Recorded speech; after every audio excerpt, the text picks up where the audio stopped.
Buenas tardes, joven José Brian, ¿cómo está? Espero que esté bien. Pues hoy es el último día de avance con respecto a este curso de Java inicial y hoy vamos a terminar de resolver ejercicios. ¿Listo?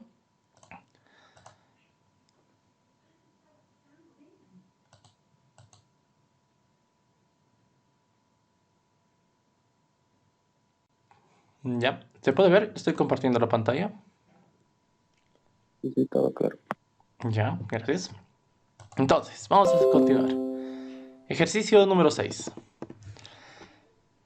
Nos habíamos quedado hasta resolver el 5. Vamos a empezar a resolver desde el 6. Pues bien. Se dice número perfecto a todo número natural n que es igual a la suma de sus divisores propios, es decir, todos sus divisores excepto el propio número. Por ejemplo, 6 es un número perfecto, ya que sus divisores propios son 1, 2 y 3, cumpliendo así que 1 más 2 más 3 te da 6. Pero, ¿qué pasa con aquellos números cuya suma de divisores propios es mayor o menor que el propio número? En caso de que la suma de divisores propios sea mayor que el propio número n, se dice que es un número abundante. Por ejemplo, el número 12. Es abundante ya que sus divisores son 1, 2, 3, 4 y 6. Y se cumple que 1 más 2 más 3 más 4 más 6 es igual a 16, que es mayor que el propio 12. En caso de la suma de los divisores propios sea menor que el propio número n, se dice que es un número defectivo. Por ejemplo, 16 es un número deficiente o defectivo, ya que sus divisores propios son 1, 2, 4, 8. Y se cumple que la suma de esos pues da 15, que resulta menor que 16. En resumen, tienes que hallar los divisores propios de un número. Los divisores propios de un número son partiendo del 1 hasta el último divisor posible, exceptuando el mismo número. Si la sumatoria de esos divisores te da el mismo número, pues tú dices que eres un número perfecto. Caso contrario, si digamos la suma de los divisores te da mayor que el número original, pues en ese caso tú dices que eres un número abundante. Por último, si la suma te diera un número menor que el número original, dices que eres un número defectivo. Pues eso sería todo. Entonces de entrada te doy un número y dime qué es, si es perfecto, abundante o defectivo. Nada más. Eso es el ejercicio. Vayamos a entender un poco.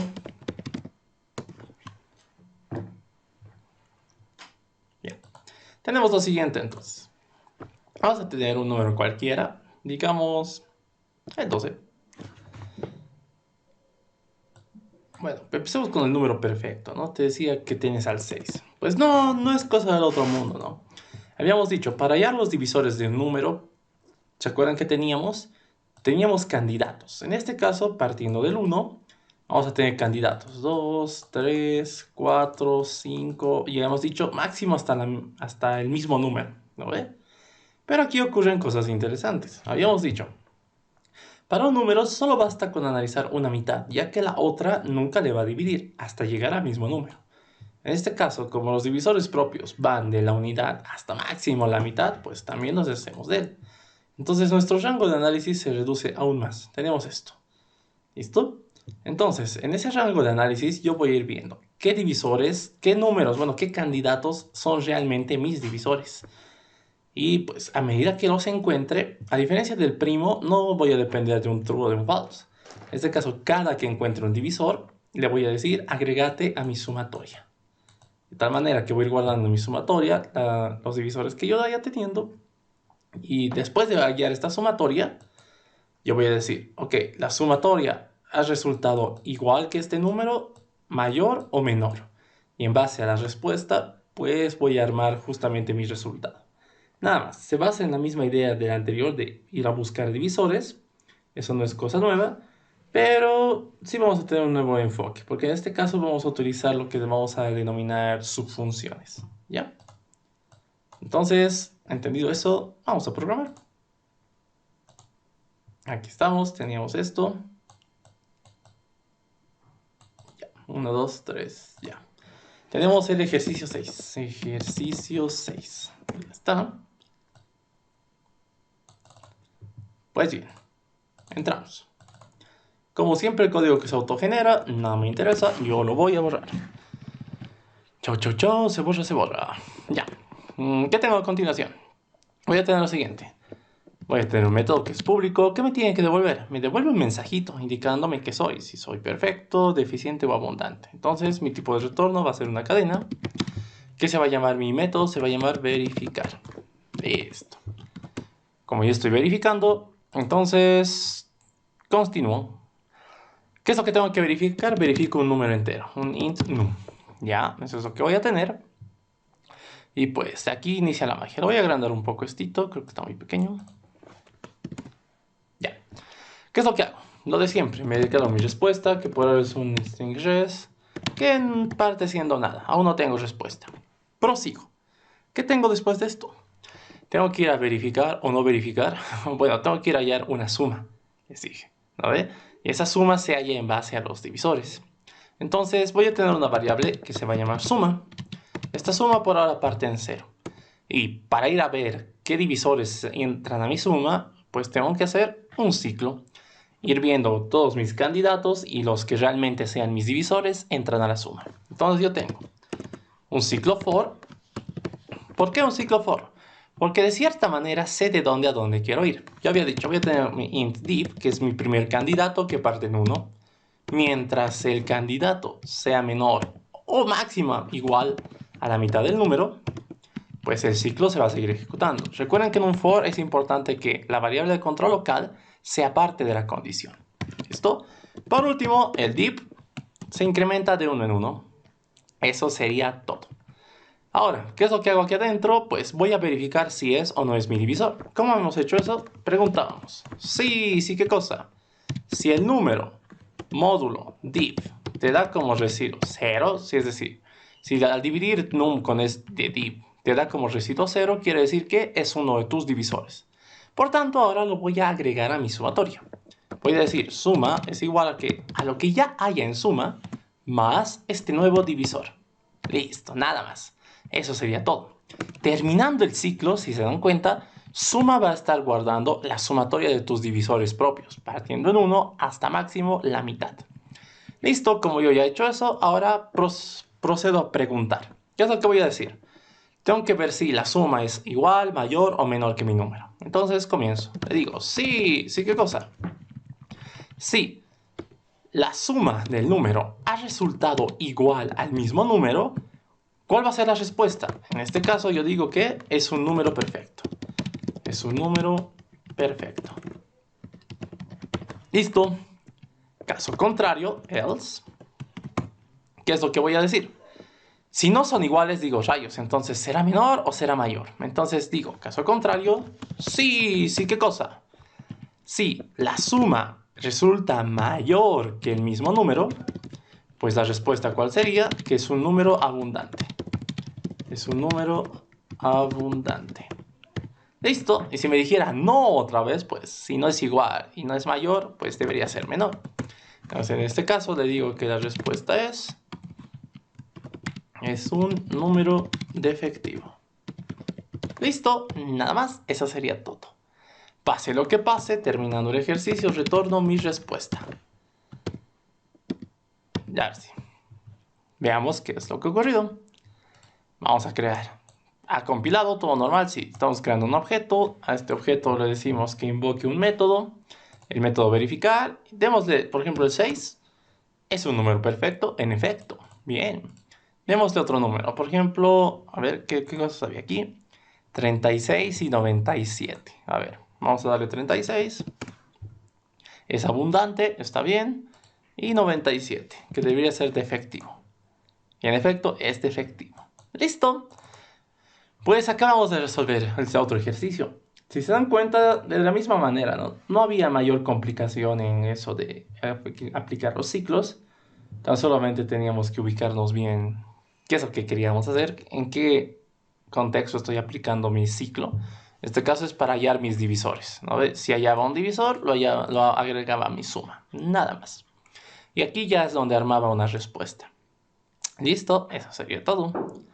Ahora, lo que les decía, cuando nos encontramos con este tipo de cosas, si se dan cuenta es como si estuviera haciendo dos cosas. Aquí estoy hallando la suma de divisores y aquí estoy formulando mi respuesta. Normalmente, se dice que un método debería solamente encargarse de una tarea, una y exclusivamente una tarea. Entonces, cuando nos topemos con algo así, vamos a aplicar algo que se denomina modularización. ¿Qué es la modularización? Es crear métodos, aparte, otros métodos, que te ayuden a ti para resolver el problema. Por ejemplo, aquí, ¿qué es lo que tendría? Yo podría tener un método que en este caso va a ser privado, ¿ok? ¿Qué va a ser este método? Yo quiero meter todo esto dentro de un método que tenga como tarea, como única tarea, devolverme la suma de divisores. Entonces tendría como tipo de retorno un entero. ¿Y qué se llamaría mi ejercicio? O digo, ¿qué se llamaría mi submétodo? Sumar divisores propios. Listo, ya está. ¿Qué necesito para sumar divisores propios? Pues necesito saber de qué número, ¿no? Me va a llegar igual un num. Listo, de esta manera yo puedo decir, todo este proceso de aquí lo voy a sacar de aquí. Me lo llevo y lo voy a tener aquí. Control V, ya está. Aquí lo que tendría que retornar es la suma. Return suma. De esta manera, como pueden observar, estamos partiendo el trabajo, estamos modularizando el ejercicio. Estamos diciendo, mira, necesitábamos hallar la suma de divisores propios y en base a eso recién armar la respuesta. Entonces, partamos del trabajo. Yo voy a tener aquí una variable que es de tipo entero, que es suma, que va a dar el valor de ¿dónde? De invocar a este método. Voy a invocar a este método que se llama esto. ¿Cómo lo invoco? Uso su nombrecito, nada más. Y entre paréntesis le paso el parámetro que necesite. ¿Qué parámetro le quiero mandar? El número, porque quiero que me dé la suma de divisores propios de este número que yo le mande. Listo. De esta manera estoy aplicando lo que se conoce como modularización. Estoy dividiendo en más de un método una tarea. Bueno, no una tarea, sino un ejercicio puede que necesite de distintas tareas. Y yo estoy diciendo que cada tarea va a estar en un solo método. No va a estar todito en uno solo, sino cada uno va a estar independizado. ¿Listo? Entonces, si tú compilas esto, debería seguir funcionando de la misma manera. No debería haber más cambio. No debería haber sufrido cambio. Le damos OK, hagamos la prueba. Miren, yo le doy 6, esto sigue funcionando. Si yo le doy otra cosa, por ejemplo, no sé, pasado de 13 debería ser defectivo. En efecto, es defectivo. Si yo le doy, por ejemplo, 12, esto es abundante. Ahí está, todo normal. Pues bien, ya tenemos un ejercicio más. Podemos proseguir. Ejercicio número 7. No, este ejercicio es bastante interesante. Ya. Dado un número natural n, indicar si es o no un número narcisista. Un número narcisista es aquel que es igual a la suma de sus dígitos elevados a la potencia de su número de cifras. Por ejemplo, 153 es un número narcisista, ya que 1 a la 3 más 5 a la 3 más 3 a la 3 da el mismo 153. ¿Ya? Para restricciones es bastante cortito nuestro rango de análisis, pero no por eso deja de ser interesante. ¿Ya? ¿Qué es lo que tenemos que hacer? Dado un número, tenemos que hacer esto que nos indica cada dígito del número elevado a la cantidad de dígitos del número total. ¿Ya? Pues de la misma manera, veamos aquí el análisis rápido. ¿Qué es lo que vamos a hacer? Tenemos que sacar dígito a dígito. Yo sé hacer eso con el módulo 10, ¿no? Yo saco el último dígito, el último dígito, el último dígito, y así sucesivamente. Pero ahora, voy a tener que previamente calcular la cantidad de dígitos para saber a la qué cosa tengo que elevar. Entonces, al igual que en este ejercicio, vamos a tener que aplicar modularización, utilizando el obtener la cantidad de dígitos, ese método que habíamos hecho, que ha sido nuestro ejercicio 1, ¿no? Guardarlo en una variable y ya utilizarlo como un exponente. Nada más, eso sería nuestro análisis. Vayamos a resolver. Tenemos aquí el ejercicio 7.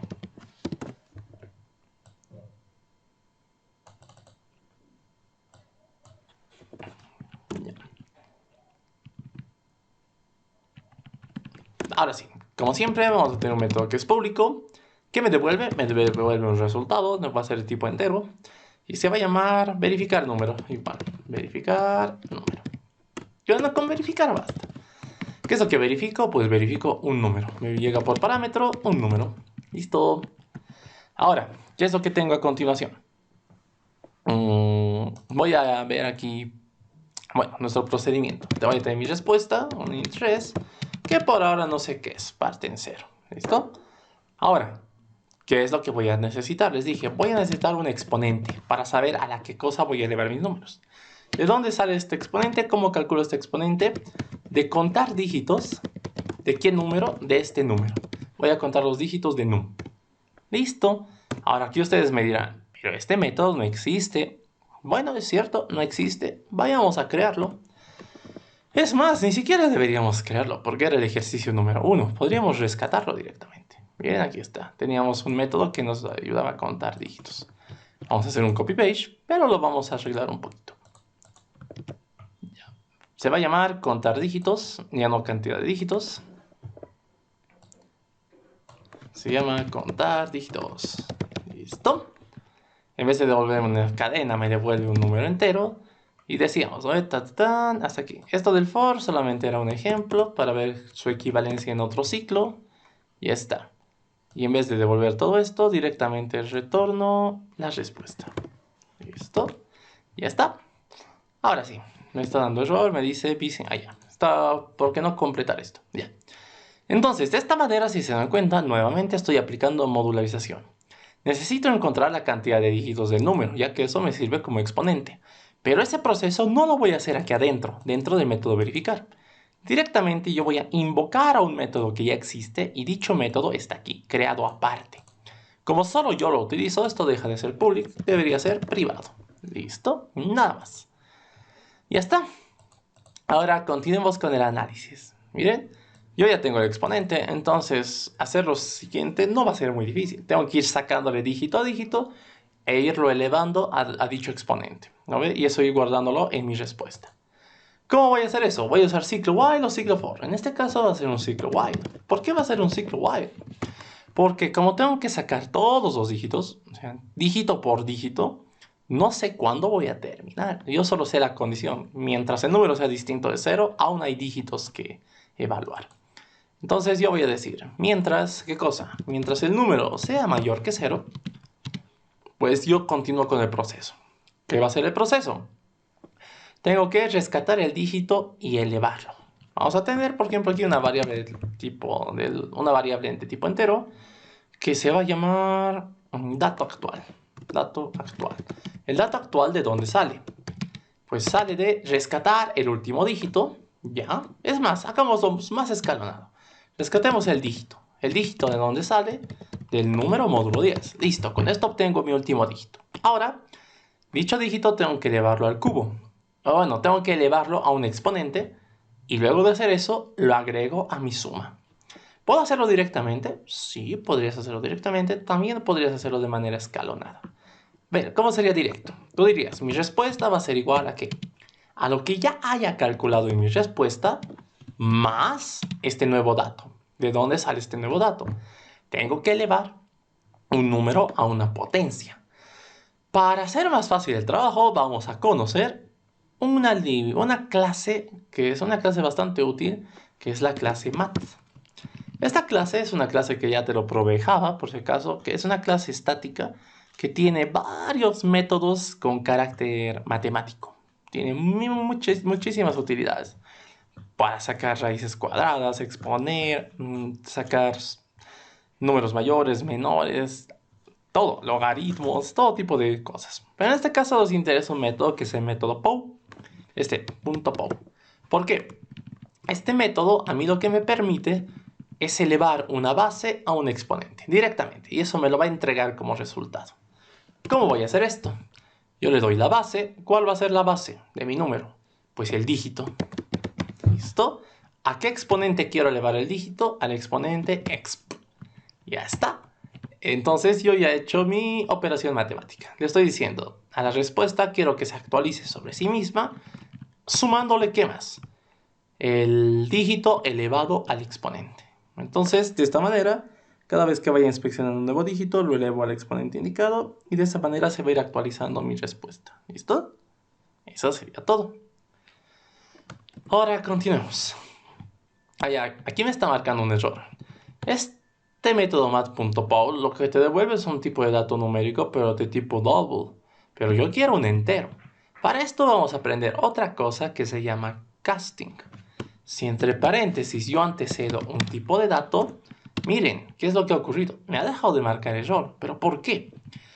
Esto que hemos hecho aquí, en este momento, se le llama casteo de un dato. ¿Qué es el casteo de un dato? ¿O cómo lo vamos a entender nosotros? De la siguiente manera. El casteo de un dato es cuando tú le fuerzas, le obligas a un dato a convertirse en otro. ¿Ya? Eso es lo que es un casteo de dato. En este caso estoy obligándole a mi tipo de datos double, que me devolvía ese método, a transformarse en un tipo de dato entero. ¿Listo? Por tanto, como lo estoy obligando a transformarse en un tipo de dato entero, el resultado que me va a dar es un entero. ¿Listo? Eso sería todo. Entonces, como yo ya tengo eso, bueno, yo ya tengo lo que necesito. Entonces, todo ya está.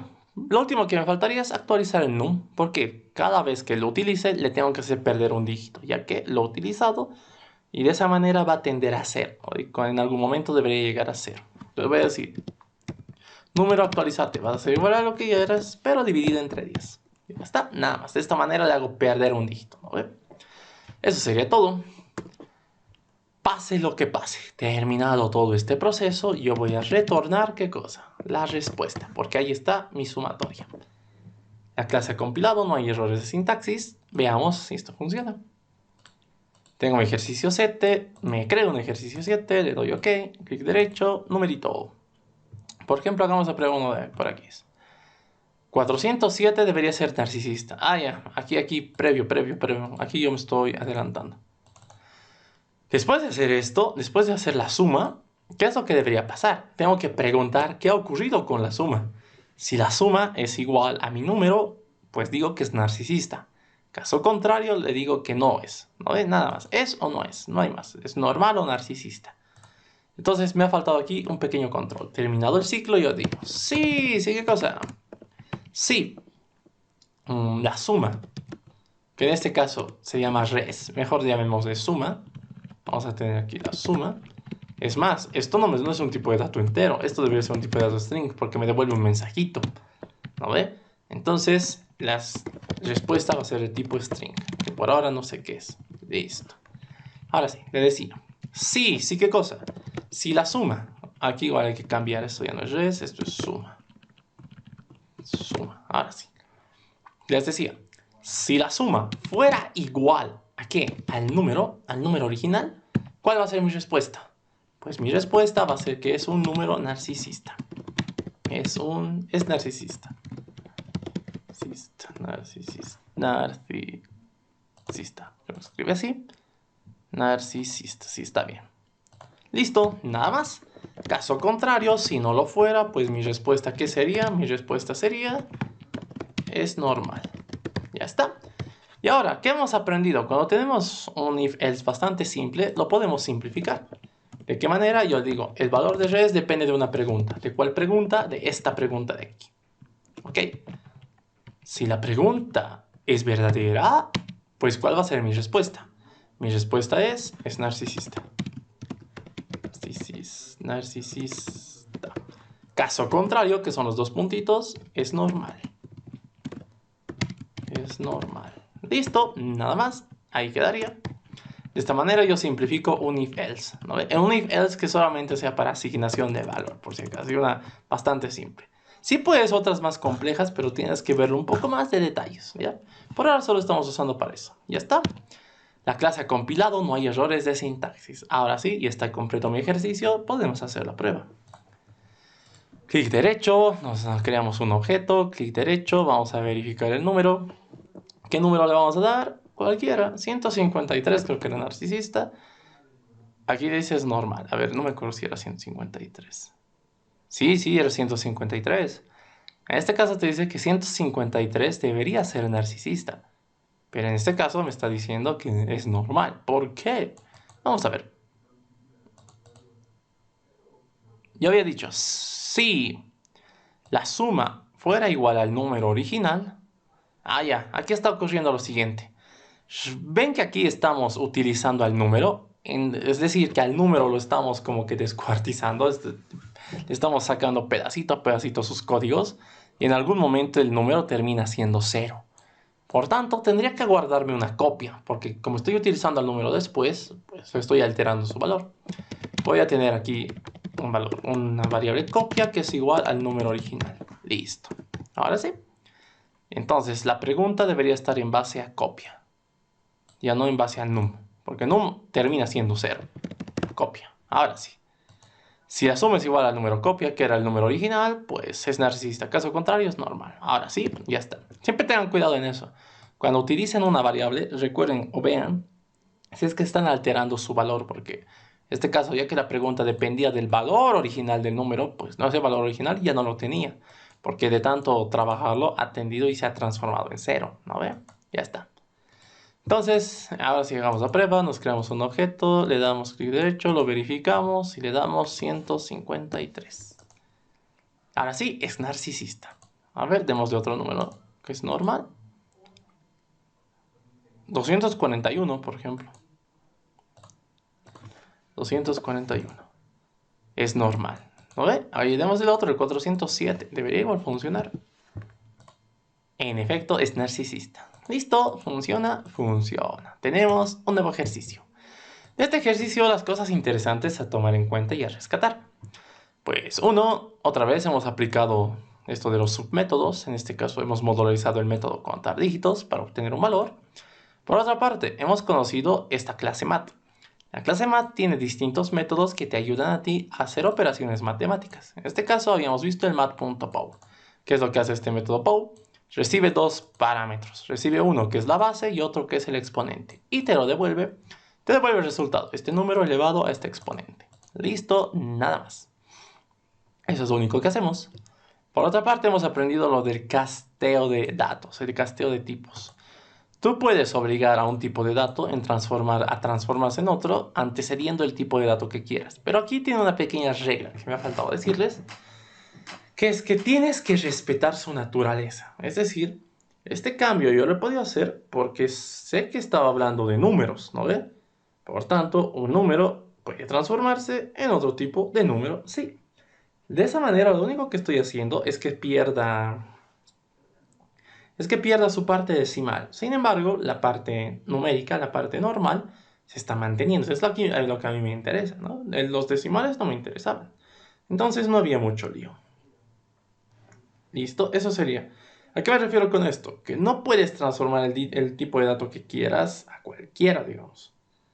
¿Ya? Por ejemplo, no podrías transformar una cadena a un número.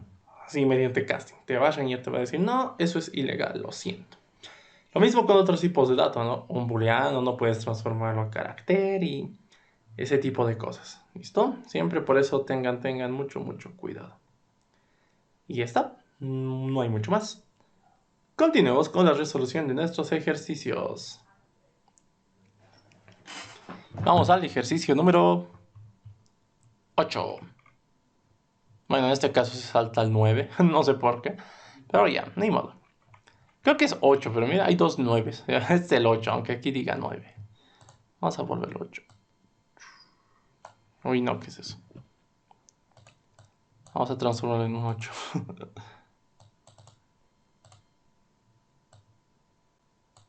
Ya está. Veamos. Dado un número natural n, indicar el número que se forma de juntar su primer dígito con su último dígito, pero de manera cambiada. Este ejercicio es interesante, miren.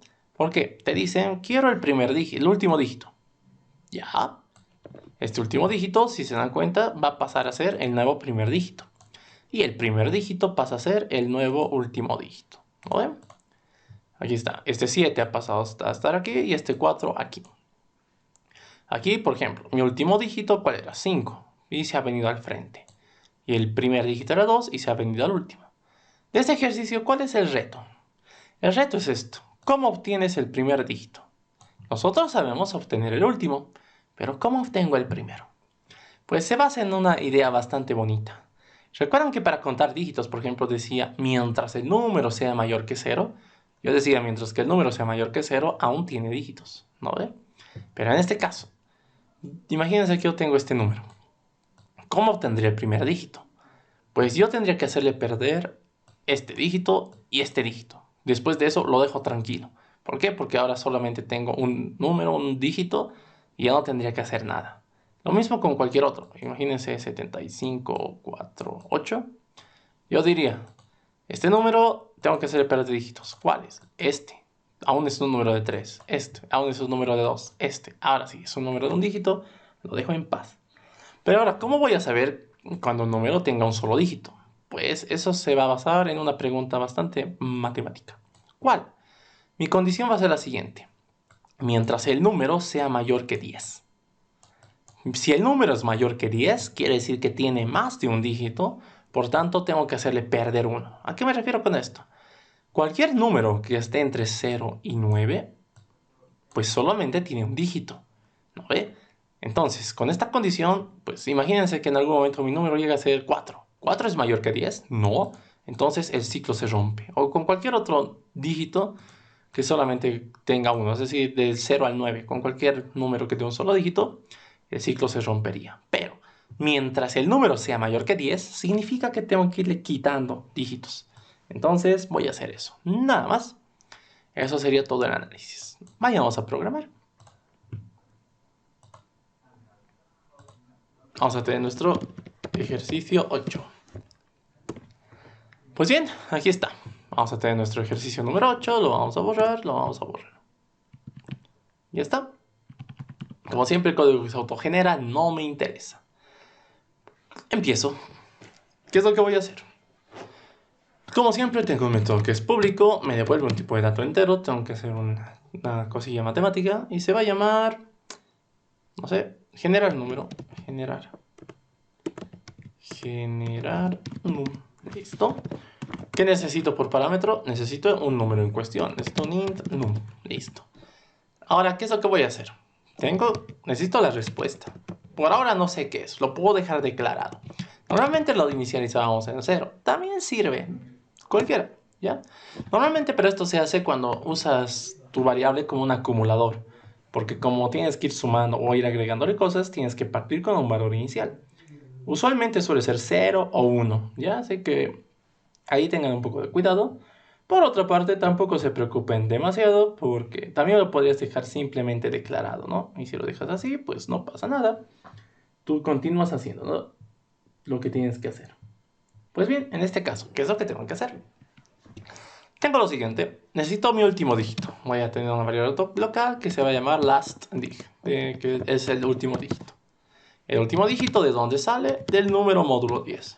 Listo. Aquí no hay mucho más. Pero ahora, ¿cómo obtengo el primer dígito? El primer dígito lo voy a obtener haciendo que num vaya perdiendo un dígito cada vez. Miren, yo voy a tener lo siguiente. Voy a tener mi variable local, mi variable de tipo entero, que se va a llamar primer dígito, se va a llamar firstDig. El firstDig, por ahora, no sé qué es. Imagínense que lo vuelvo 0. Ya. Pero ahora, ¿mediante qué proceso voy a averiguar su valor? En este proceso. Yo voy a decir, mientras, ¿qué cosa? Mientras el número sea mayor que 10, quiere decir que está compuesto por dos dígitos, entonces le hago perder 1.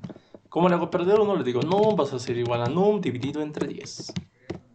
Listo, nada más. Terminado el ciclo, lo que sea que esté en num va a ser un número de tan solo un dígito, porque me lo habría dejado con un dígito. Y ese termina siendo el primer dígito. Entonces voy a hacer una asignación. FirstDig va a ser igual a lo que haya quedado en num. Listo. Como ya tengo ambos, lastDig y firstDig, ahora armo mi respuesta. ¿Cómo armo la respuesta? Imagínense que yo tengo los dos dígitos. Tengo el 4, tengo el 5. Había dicho, el primero se tiene que volver último y el último primero. Entonces, ¿cómo voy a hacer eso? Yo voy a hacer lo siguiente. Para que este se vuelva primero, lo voy a multiplicar por 10. Al multiplicar por 10, ¿qué voy a tener? En este caso, en particular, un 50. De tal manera que el otro, para que entre a mi derecha, va a entrar con una suma. Y esto tengo en total 54. Había cruzado los datos, ¿no ven? Siempre acuérdense, cuando quieras algo a la derecha de un número, multiplícalo por 10 y agrégalo mediante una suma. Son cositas matemáticas, ¿ya? Entonces voy a hacer eso. Yo voy a decir, mi respuesta es igual a ¿qué cosa? El último dígito se tiene que volver el primero. Por tanto, voy a decir last dig, lo voy a multiplicar por 10. Y a esta multiplicación por 10, luego de esto, a este resultado le sumo el primer dígito. El first dig. Listo, nada más. Eso sería todo. Pase lo que pase, retorno mi respuesta. La clase ha compilado, no hay errores de sintaxis. Ahora hago la prueba. Clic derecho, ejercicio 8, le damos OK, nos creamos un objeto. Y pues aquí tenemos el número. Vamos a darle un número. Démosle, por ejemplo, no sé, de hecho cualquiera, ¿no? 407. Vamos a darle 407. La respuesta es 74. ¿Eso está bien? Sí, aquí está 74. Veamos este número gigante. 2416.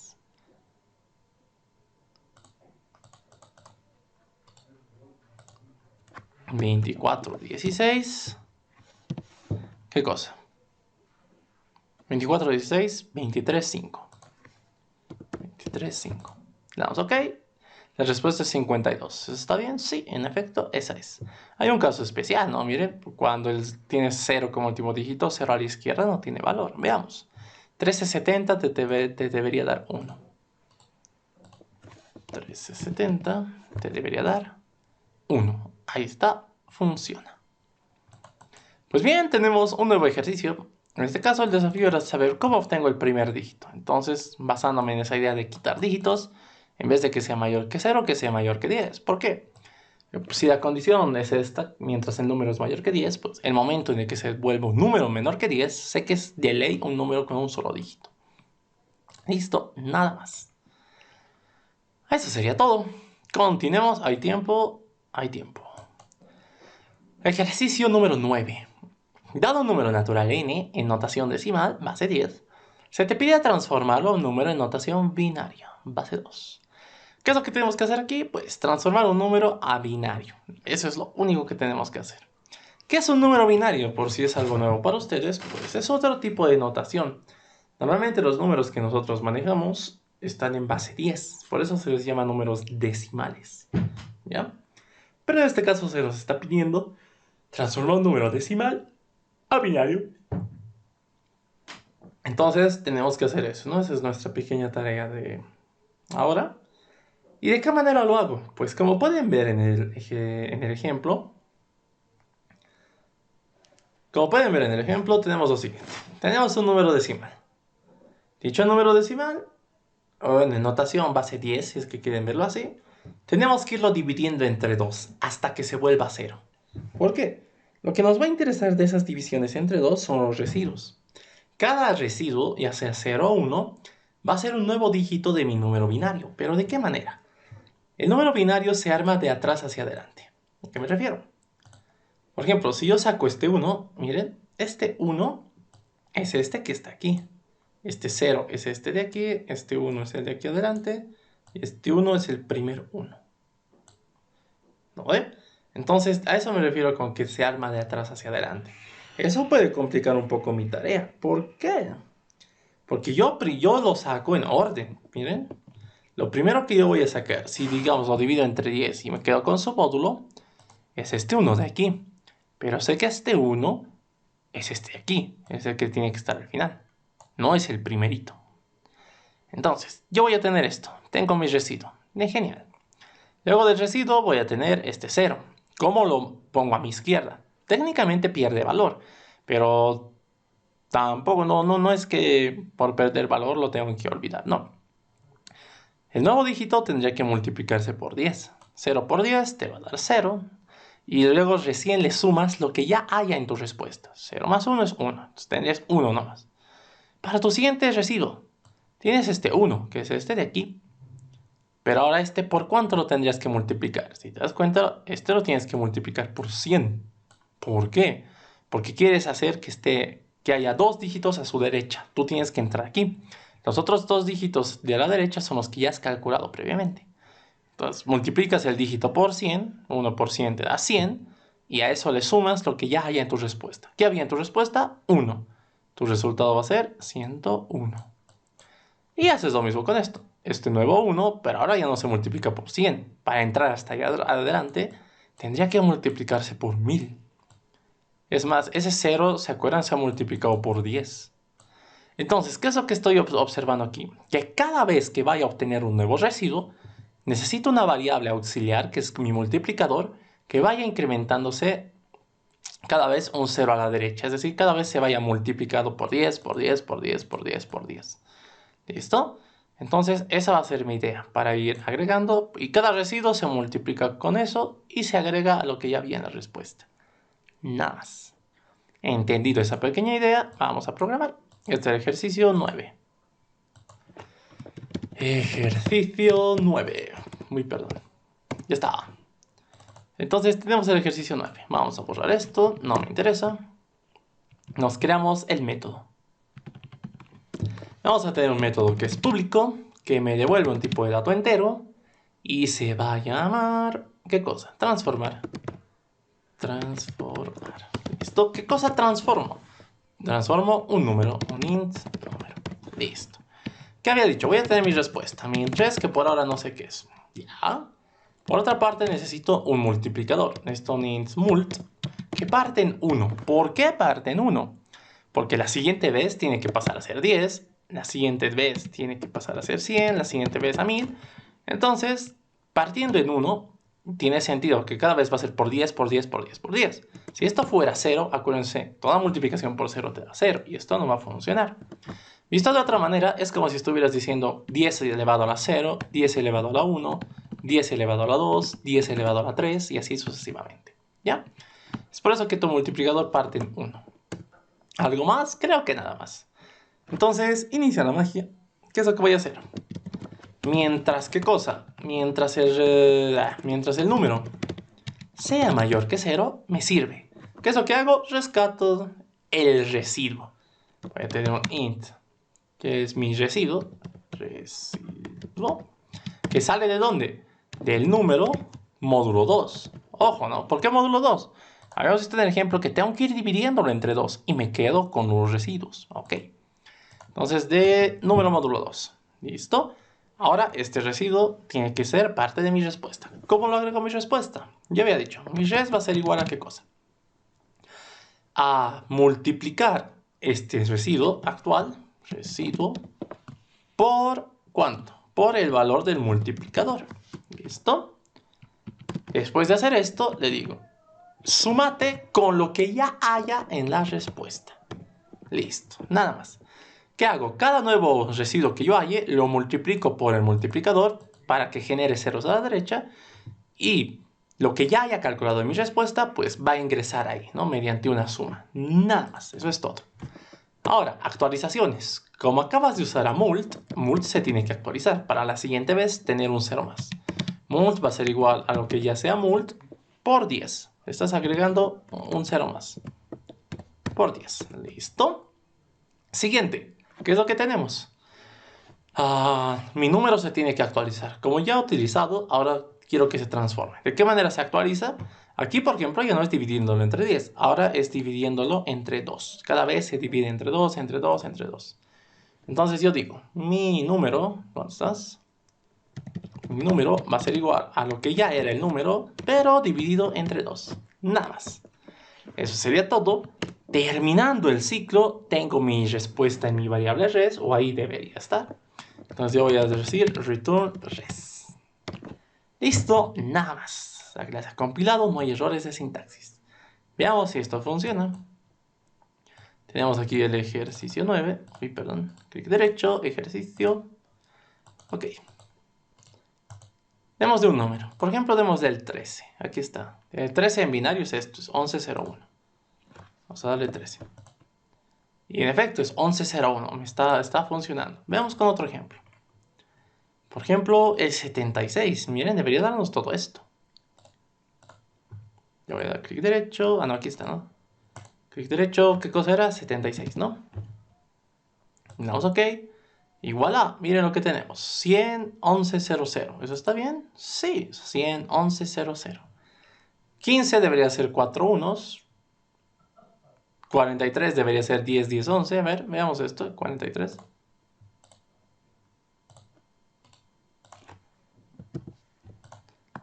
Ahí está, 10, 10, 11. ¿Eso está bien? Sí, en efecto, es 10, 10, 11. Es lo que yo había calculado previamente.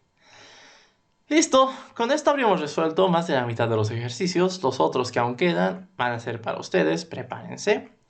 Y pues, lo que les había dicho, ¿no? Recomendaciones para mañana. Pero antes de eso, ya. Recomendaciones para mañana. Vamos a anotarlo aquí. El día de mañana es la última clase y que es su defensa de ustedes, ¿no ve? Ya que somos 3 en total, no sé quiénes querrán o quiénes no van a optar por hacer su examen final o bueno, la defensa de su práctica para el certificado de aprobación. Pero bueno, de todos modos. La clase va a empezar en punto, a las 6 en punto. Ya que dura una hora, vamos a tener 33 minutos por alumno para que realice su defensa. Aproximadamente. Puede ser más, puede ser menos. Por otra parte, ¿qué cosas van a involucrarse en la defensa? Todo, todo, todo. Conceptos, quizás les pida programar algo. No se sabe, cualquier cosa. El chiste es que demuestren su conocimiento. Con eso yo soy feliz. Obviamente de todos los temas, ¿no? Por otra parte, necesito que hayan hecho ejercicios. Necesito que tengan un repositorio en GitHub. Puedes crearlo mañana mismo, no hay mucho problema de eso. Pero tiene que estar creado. Repositorio de GitHub, pues les voy a mandar un video de cómo crearlo y hacerlo. De eso no se preocupen. Pero aparte de eso, necesito que creen un repositorio y lo suban, actualizan su repositorio con los ejercicios que hayan podido hacer durante este periodo. Durante estas 3 semanas de clases. ¿Listo? Con eso, nada más. Eso sería todo. El día de mañana es la defensa, ya saben. Lleguen temprano. Y nada más, cualquier duda pueden avisarme. El video de hoy lo voy a subir. Y ese video de la clase extra que no pasamos, también lo voy a subir hoy. Donde voy a adjuntar quizás unos ejercicios más. Aparte de la explicación de la creación del repositorio. ¿Listo? Eso va a ser todo. Nada más, hasta aquí la clase de hoy.